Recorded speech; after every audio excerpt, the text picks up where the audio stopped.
number 6 BYU taking on number 2 Alabama. The early lines, Bama laying 4.5. Bama is minus 200. BYU is plus 170. Your total at BetMGM, the sportsbook, born in Vegas, 173.5. You know me, I've been talking up BYU like they're the second coming here for a couple weeks, but I just love the way they play basketball. My only issue with BYU is that they do have a ceiling.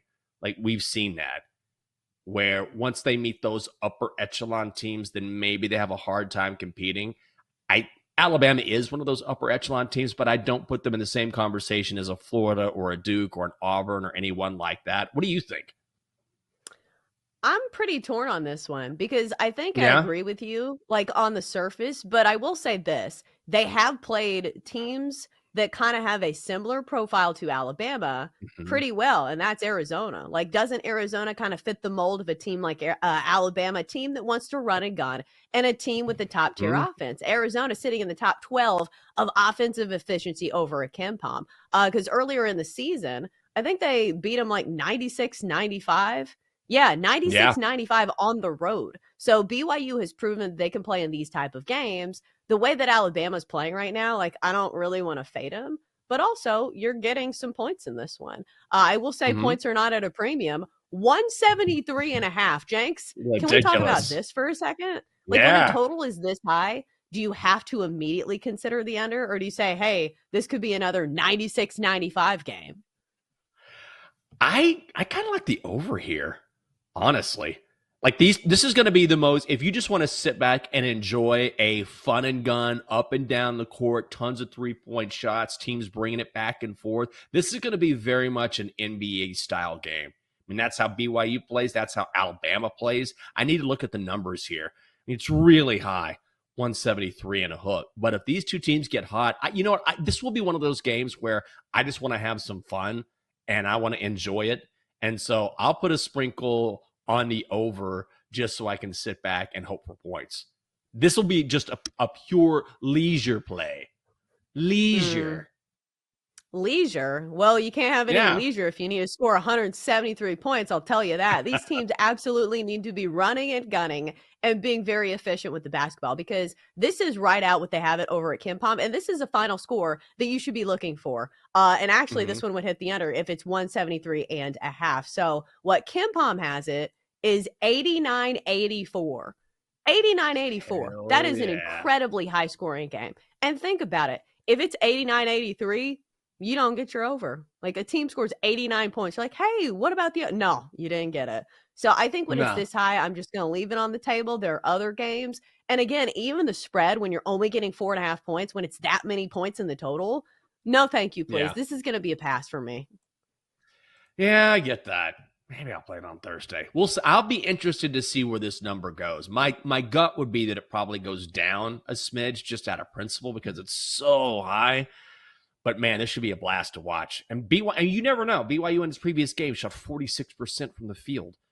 And so when you're hitting but is that sustainable? So maybe it's a pass, but maybe a sprinkle on the over just for fun. How about elsewhere in the East? Number 4, Arizona taking on number 1, Duke. Duke is laying 9.5. They're minus 450 on the money line. Zona is plus 350. Your total is 153.5 here. So I honestly think that I will probably lay the 9.5 with Duke. And I said this earlier, and you're like, dude, that's a lot of points for an NCAA game, especially a tournament game. And it absolutely is.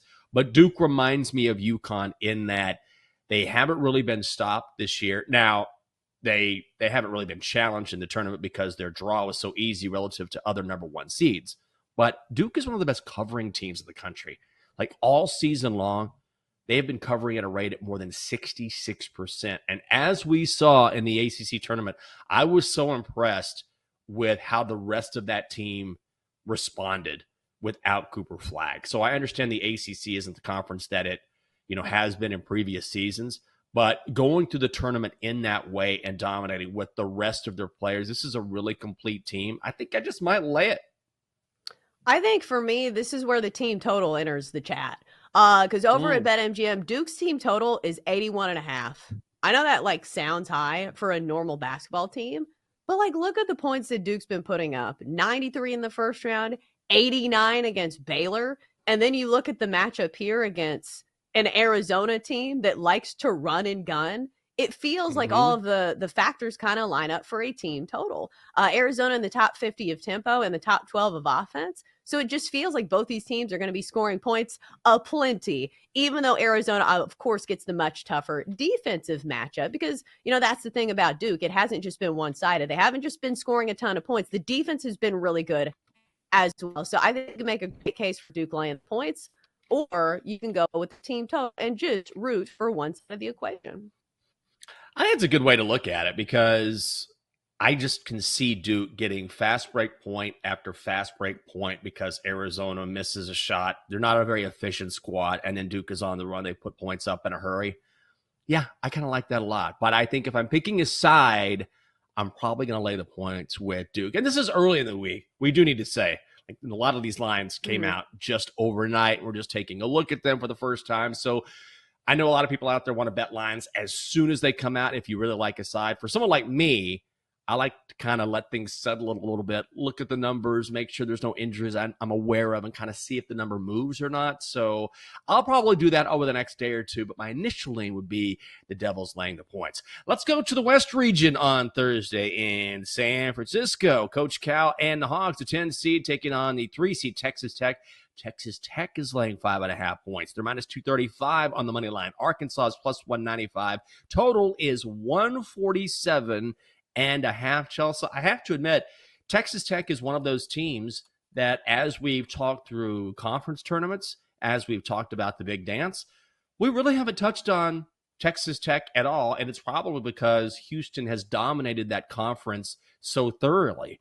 But are they going to cover here? Or are you going to back Coach Cal?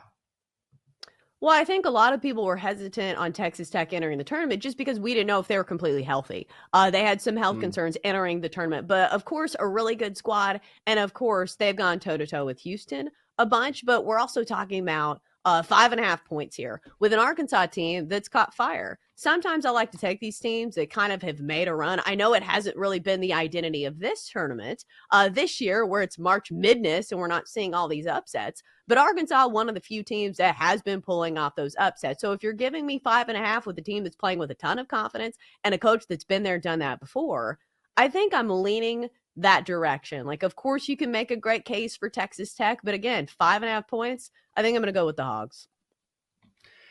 I keep going back and forth on this game. So, and look, Coach Cal certainly has the experience over Grant McCaslin here. There's no question about that. But I think the one thing that scares me is that, look, that was a great win over St. John's that Arkansas got, but also St. John's couldn't hit anything. They missed layup after layup. They went 2 of 22 from long range. And so, that's one of those things that doesn't generally happen. I think we're sleeping on Texas Tech a little bit. There's also a chance they could get Chance McMillan back on Thursday. He's their third leading scorer, so that's kind of one of those things that I want to be aware of and watch before I put some money on this game. I was leaning Coach Cal initially, but I think I might lean Texas Tech. I think we're not giving Texas Tech the credit they deserve for the season they have had. So I might be on the opposite side here, but again, it's very early. Yeah, and again, I'm not saying that Texas Tech is going to lose outright. I'm just saying 5.5 points. I think Arkansas can keep it close. So we'll see what our plays are as the week progresses. Okay, finally out west on Thursday, we get the 4 seed Maryland coming off that buzzer beater last night against Colorado State, taking on the 1 seed Florida. Florida 6.5 point favorites. The Gators minus 275 on the money line. Maryland is plus 225. Total is 154 and a hook. Chelsea, I kind of want to go Maryland, but I'm starting to get more concerned as the tournament has gone on about their depth or lack thereof. They play those starting 5 and they play them a ton, and Florida has been a juggernaut coming off that gut check win against UConn. What are you thinking here? Yeah, I think the run-ins here are probably for Maryland, because if you're looking at like 2 teams and one team's weakness against one team's strength, it is certainly depth, because you just talked about it. Maryland, the Crab 5. Of course, they've got a great starting 5, but you look at Florida, and later on in this game, if legs are to be tested, and of course, that's kind of the case when we go deeper into the tournament, Florida is one of the deepest teams in the country. We have seen it throughout, the course of the SEC schedule. Even when they've had guys hurt, they've had the other guys come in off the bench. So I think it's going to be Florida for me. The 6.5 makes me a little worried. But still, this is a very deep and a very good Florida team. It's been a great story for Maryland, though. Maybe they can enjoy their win over the next few days. Yeah, it certainly has. If you're curious, if you want to bet on odds to win the East or odds to win the West, in the East, Duke is minus 170. Bama is plus 320. Zona 7-1. BYU 9-1. Then in the West, pretty palatable price for Florida if you like the Gators, minus 130. Texas Tech is plus 290. Maryland plus 460. And Arkansas 9-1.